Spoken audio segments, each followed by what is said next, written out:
Hey, all right, welcome. We're going to give this thing a go here and figure out if you can learn from these videos. All right, so I am going to present some information about whether or not a function has a derivative or not at a particular point, and we're going to look at the graphs on that. So just going to be a graphical approach to that.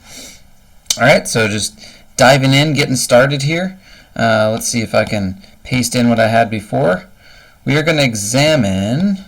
Let's see if I can get this moved over a little bit here. We're going to examine that limit. Okay, the limit as x approaches c of f of x minus f of c divided by x minus c. And that's the definition of a derivative at a particular point.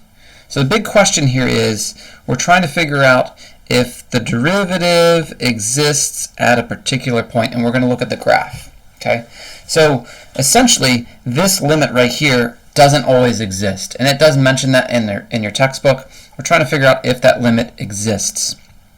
And so for a limit to exist, you know, from the left side and from the right side, it's got to match up. So we're going to look at some examples here. Let's dive in. We got let's see if I can get a vertical line there, and then a horizontal line. I'm going to draw a corner. What's called a corner. An abrupt change at a particular value of my original graph C. Okay, so this is the graph of f of x. And what happens to the derivative graph? If we looked at the derivative graph, something would happen at C. Let's figure out what. So it's important to remember that the derivative is the slope. I'm going to change some colors here. We had a constant positive slope here. A constant positive slope. It's the same numerical value. I drew those as linear sections, so the slope remains the same and it's positive in that section. I drew little plus signs for you. Little negative signs are going to go on the other side. It's a constant negative slope on the left side of C. So we got two sections here. The left side of C, which I'm going to highlight below the x-axis, that's going to represent the negative section. Okay, and then I've got to the right of C in my derivative graph, that's going to represent the positive section. Again, I don't know exactly what the value is, but I do know that it's constant, and I know that it's positive or negative in those sections. Constant because it's linear, right? The slope isn't changing. We just know it's consistently negative or positive.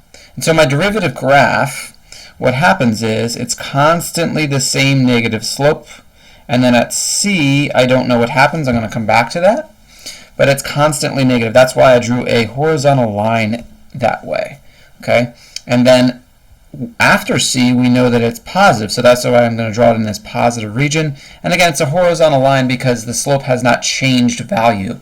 If this was a parabolic shape or maybe a square root shape or something like that, I would have different graphs there. So what does this mean? What does this mean going back to does the derivative exist at C? Well, the answer is no. This is a corner in my original graph, and you can see in my derivative graph, this is f prime of x. This is the graph representing the slope. The slopes do not match up. The slopes do not match up in my derivative graph.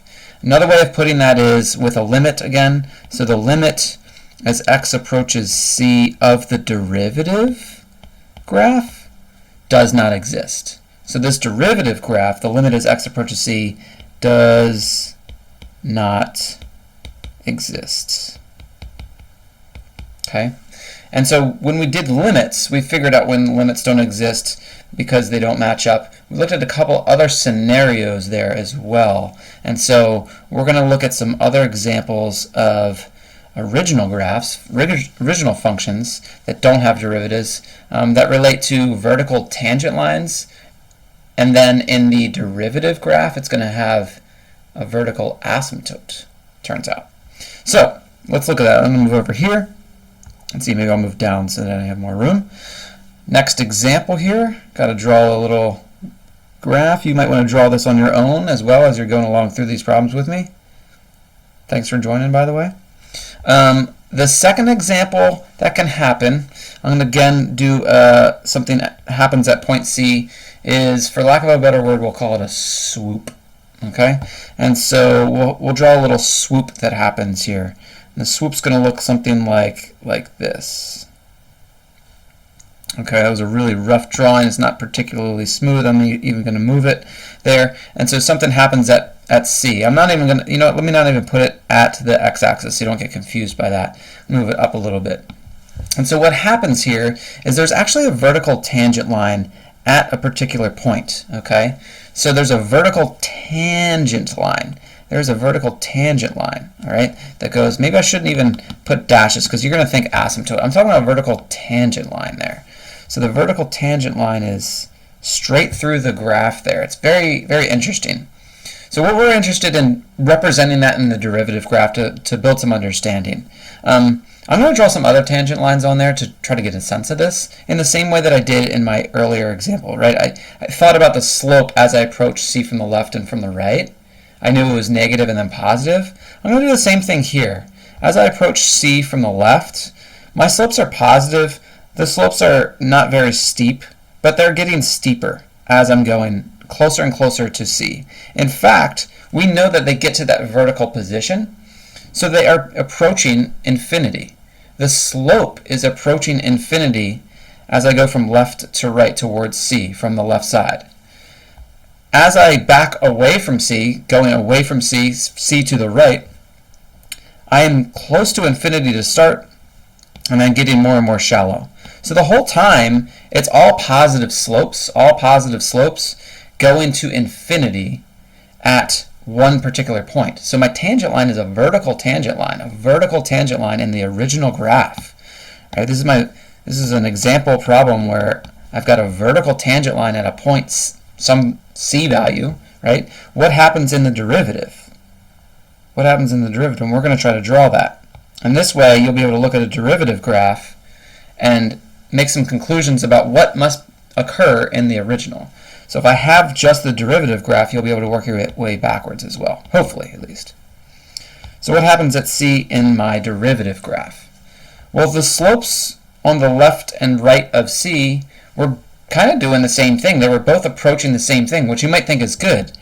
But it turns out it's not good because it's approaching infinity because it's a vertical tangent line. So in the graph of the derivative, you end up with a vertical asymptote. And I'll try to draw that out as smoothly as I can. But you approach a infinite value from the left side and from the right side. Remember, your graph of your derivative represents slope of the original function. So f prime of x here, both sides on the left and right side of C go towards infinity. They go towards infinity because the slopes of the tangent lines of my original graph went towards infinity on either side. Kind of a unique situation. There's a variety of other situations. We're talking about 3 of them. And there's one more. It's very similar to this one, but it looks different in my derivative graph and my original very slightly. But it deals with tangent lines being vertical and vertical asymptotes as well. So let's take a look. If we had a graph where there was a cusp, so if it swooped in like that, I like using that word swoop, if it did something like that, and again, this doesn't have to happen and bounce on the x-axis, I'm just putting it right there for now. In fact, I could even move that if you'd like. Maybe I'll move this down a little bit. Let's say that that's there, and then I'll move this point C down. Oops, I'm going to try that again. Put C right here. Let's say that it does that at C. So what's happening to the slopes from the left and from the right? And then we're going to graph the derivative right underneath it. What's happening to the slopes? Maybe you could sit with that for a second. Maybe you want to pause the video and think about what this is going to look like in the derivative graph. What's the derivative graph going to look like, especially at C, because that's the point in question. Does f prime of C even exist? All right? So the slopes on the left part of C, and if I use that purple color again, are negative, and they're getting more and more negative. If you look at that, they're getting more and more negative. In fact, they're approaching, again, a vertical tangent line. I should probably not draw that as a dotted line, but there's a vertical tangent line right there in the middle. And so from the left side, from left to right, approaching C from the left, your tangent lines go towards negative infinity, a negative, more and more negative slope. Coming away from C, going towards the right, your slopes are starting off as super steep in the positive direction. So going back to what we did before, we had negative slope, negative slope, negative slope, negative slope, negative slope. On the other side, it's positive. And I'm also looking at the behavior of that, not just the fact that they're positive and negative, but the fact that they're approaching negative. One's approaching negative infinity from the left and positive infinity from the right. So if we looked at the graph of the, let's try to use another color so we don't mix that up. The graph of the derivative then, we're going to have this vertical asymptote again, except as opposed to the other one where they both approach the same value, these are going to approach different values. One's going to approach negative infinity, and one's going to approach positive infinity. From the left side, it was approaching negative infinity. From the right side, it was approaching positive infinity. All right, so negative infinity from the left, positive infinity from the right. When this happens in your derivative graph, that means your original must have had this situation, which is called a cusp.